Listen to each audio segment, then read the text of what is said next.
Madureira samba. Cotidianamente, Madureira balança. Madureira pulsa o coração suburbano carioca, meu caro. Madureira é um bairro criado para ser uma área de encontro. Na origem, se a gente for pegar, Madureira nunca foi central. O que acontece é o seguinte, o que você tinha? Você tinha, como todo o Rio de Janeiro, uma grande área de dominação, uma grande fazenda jesuítica na região. Mas olha como é que ela era pequenininha. Ela começa na Praça Seca, acabava em Irajá. Uma fazendola. Uma boa fazenda. Pois é. E aí você pega, dentro daquele primeiro momento, quando você começa a ter as desapropriações, o Pombal, ele vai fazer o devido papel de chutar os jesuítas daqui. Isso você conhece bem, né? Lá no século XVIII. Exatamente. Então o que acontece?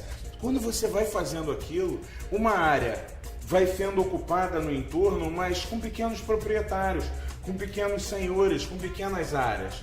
A principal naquele momento era o campinho, porque era o espaço em que você tinha justamente a troca, a presença dos caras que iam pela Estrada Real do Rio de Janeiro, Estrada Real que passa justamente ali onde hoje tem pedaços da suburbana, onde hoje tem pedaços próximos à linha férrea. Então, quando você ia passar e fazia o desvio no campinho, era um lugar que tinha um pequeno campo onde os cavalos bebiam água, se alimentavam.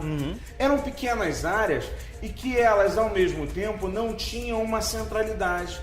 Até que você tem, justamente, Dom Pedrinho. Conhece Dom Pedrinho? Dom Pedrinho. Dom Pedrinho é um cara maneiro. Dom Pedro II vai pegar e vai ter como um dos objetivos reformar o Rio de Janeiro, transformar o Rio de Janeiro em algo mais veloz, mais eficiente, e vai estar criando a primeira estrada de ferro do Rio de Janeiro, mas que naquele momento ele estava pensando em transportar passageiros.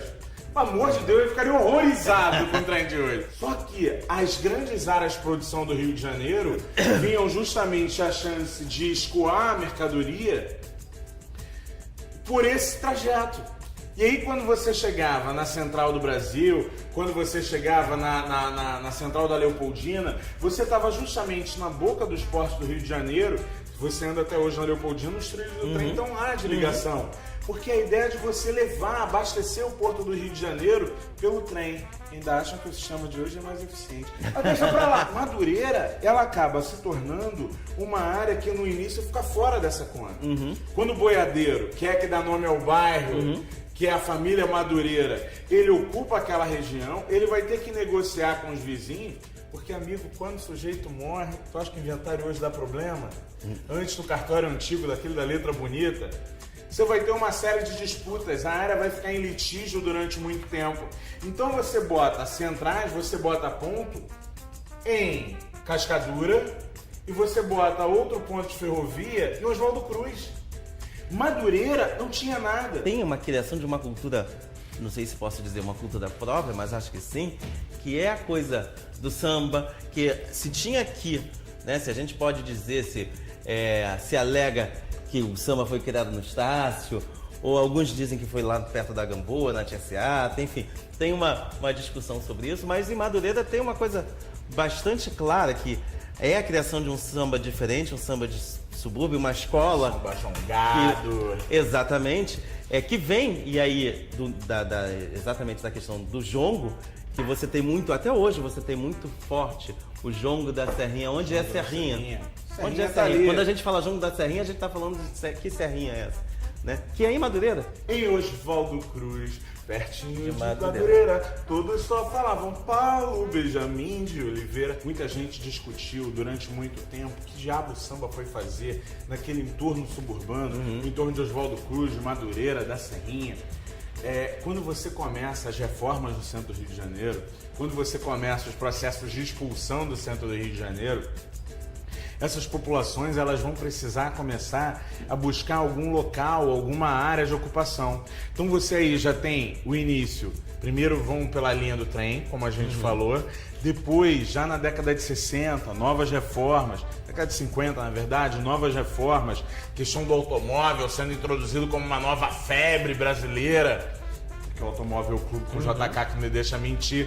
É essa figura e aí você vai ter justamente a construção de vias que de alguma forma possibilitasse a chegada e a saída e possibilitasse também a expulsão de determinados grupos que historicamente ocupavam ali ainda resquícios de algumas áreas dentro da cidade. Então, primeiro no século XIX, a ocupação daquele entorno, você teve a chegada de determinados grupos de origem quilombola, origens diferentes que aí vão sendo valorizadas, vão jongando, vão fazendo samba e ao mesmo tempo você quer remeter ao Carnaval do Rico. Só que o Carnaval do Rico andando de automóvel na Rio Branco não é o carnaval que o pobre pode fazer. Então ele dentro das vias do subúrbio, ele vai começar a organizar um carnaval que é muito próprio, um carnaval que é permissivo.